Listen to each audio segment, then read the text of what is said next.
work for us. And so I think that's really a helpful thing to have. I used something called Teach Me tapes with my kids because when they actually created for young children, but when you're learning a foreign language, you are, for all practical intents and purposes, a young child because you're learning something from the very beginning, right? Right. So the Teach Me tapes introduce a foreign language through song and stories, and I used them, and I bought a ton of Teach Me tapes in many different languages, in French, in Spanish, in German, and Japanese, and other languages, and I let my kids listen to them and follow along with the stories, and they come with little workbooks so you can do these activities just to expose them to all of the different sounds and languages. Right.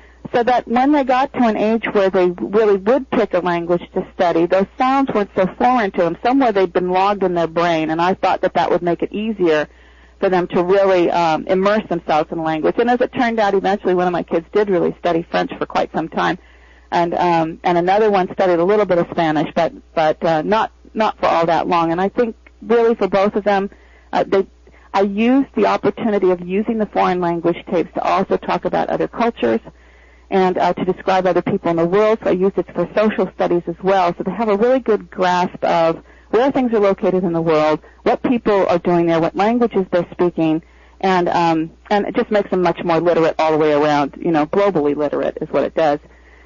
So the Teach Me tapes are great, and I think Learning Wrap-Ups, as I mentioned before, also it has come out with a foreign language program so you can do drill and practice work in foreign languages using the little Learning Wrap-Up tools. So those are all great resources to use. Homeschool.com, too, on the home page in the resource guide, the online resource guide, has a foreign language section. Oh, great. So people can go there and take a look at some of the many different programs available. Exactly, the different companies and the programs they offer. There are tons of them. And again, a lot of these are available through, Power Glide is one that a lot of homeschoolers recommend over and over again. And these are often available through your local library as well. So check your local library for these programs. Well, you've been such a good sport. I hate to ask this last question to you. It's a trick question. What about PE? PE from the car? Yes, you can do PE in the car. And actually, one woman wrote to me not too long ago, and her family did calisthenics in the car to music. But they have a DVD player, and they bought Richard Simmons tape that was specifically geared for people who were confined to wheelchairs. And so here are their kids strapped in the back of the car, but they can put the DVD player in, and they can do all of these exercises along with Richard Simmons that are designed for people who are sitting down. And she said it really helps shake the sillies out when these kids, get you driving along and everything's fine, then all of a sudden, the energy level, because these kids' energy is bottled up for a long time in the car, starts to rise, and she'd just put in the DVD and just have them really move a lot while they were in the car, but they were safe while they did it. So I thought that was a fabulous idea. And with my own kids, what I would often do was to call ahead to Chamber of Commerces that were in cities that were along the road, along our route. And I would ask somebody at the Chamber of Commerce, can you tell me a place, the name of the closest park to a freeway off-ramp in your city that has picnic tables, swings and equipment, and restrooms. And they would often tell me exactly how to get to that local park so that we could just pull off the highway and we could have a snack, the kids could use the restrooms, and they could play on all the equipment. They oftentimes met new friends and played with new people, and it was just a wonderful rest stop other than your standard rest stops that often don't have anything for kids there, or, taking a chance on playing in some parking lot of a restaurant where we stopped, which is never very safe. So that was a great idea that we utilized in our own Carschooling. Do you have any suggestions about food? Because I love traveling with the kids. I love being in the car, and I'm really sick of taking them to fast food restaurants. I feel like I'm giving them such a disservice. And it's not healthy. But food is a great time occupier. Yeah, it's funny you should mention that because I just sent out a Carschooling newsletter. We have a free Carschooling newsletter. It comes out monthly now. And I just sent it out to our list. And in it, I described a number of different kinds of ways to use food in the car to educate your kids. And, of course, you can bring sandwiches along and cut them into different kinds of fractions. So cut one into fourths, cut another into thirds, cut another into sixths. And, the kids can have fun trying to piece together a whole using some of the different fraction pieces of other people's sandwiches. It's playing with your food before you eat it, but, it reinforces some concepts and makes it fun. Another thing that I did with my own kids was anytime we did a zoo trip, I would do an animal cookie car safari, and I always brought along animal crackers, and you can get the kind that are made with fruit juice as opposed to made with sugar at health food stores. Yeah. And we'd bring along these little boxes of cookies, and they're great because they don't have icing on them or anything. They're just a plain cookie, and the kids like the taste of them, so they don't get too messy. They're bite-sized, so that little pieces and crumbs don't get all over the upholstery and stuff.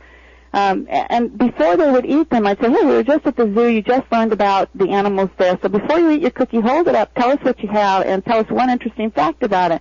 So my son might pull one out and go, oh, this is an elephant, and I can tell it's an African elephant because it has big ears, whereas Asian elephants have tiny ears. Ooh. And then he'd eat the cookie, and if they don't know something about it, then we welcome anybody else in the car to offer information about that particular animal as well. So it's just another way to reinforce education with snacks that you use in the car.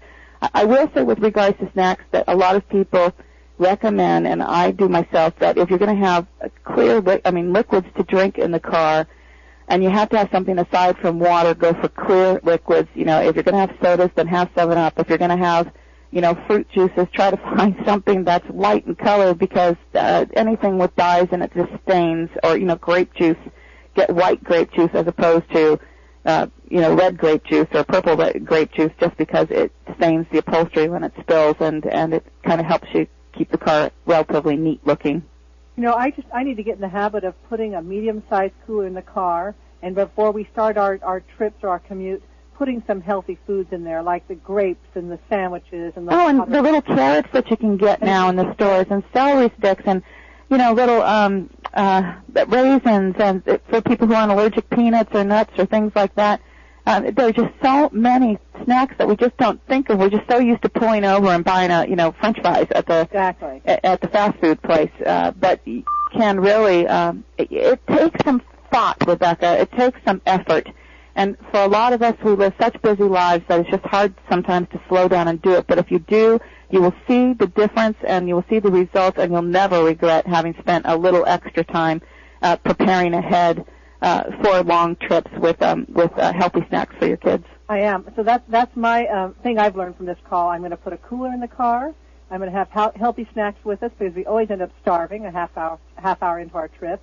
And I'm going to get a box with some of the globe and the magnifying glass and some of these great suggestions you have. Great. Well, thank you very much. Well, then you'll be Carschooling, Rebecca. What's that? You'll be Carschooling officially. I know. Yeah. It's really good. You've made my life easier. Seriously, I really good. That's the point. Yeah. Well, gosh, it is. We only have 2 minutes left in the call. I can't imagine that our callers would have any questions for you because you've handled the topic so thoroughly and with your customary sense of humor, which I enjoy so much. But let's open up the call so that people can say hello to you. Okay? Great.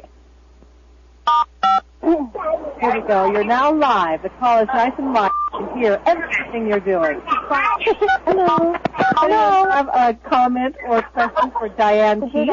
Yes? Please go ahead. I just traveled across the country, and a friend of mine made those metal aluminum trays that you get at the Walmarts or things like that. They put white contact paper across the top. She made little jewel type, just, your basic craft type plastic jewels, and put magnets on it, and we use that for math. And the whiteboard, because it had the white contact paper, you could use dry erase markers on it, and they could color, they could draw pictures, they could do math problems, they could do everything. And we attached a rag so they could wipe it off themselves. Oh, what a great idea. Do me a favor. Write that to me, editor@homefires.com. Okay. I'd love to pass that idea along to somebody else. It was a wonder. It really, just for hours, it kept them so happy. Yeah, and, something like that, if we can figure out a way to give people simple instructions, then they could replicate what you've done and probably save a lot of money as opposed to going out and buying some of the lap desks and things that are available. Yeah, just one of those little aluminum trays with white contact paper, attached some, store-bought magnet stuff that you just, with some glue, attach it to your marker so it stays on the tray, and the magnets stay on the tray, and it's wonderful. Great idea. Thanks for sharing that. Oh, no problem.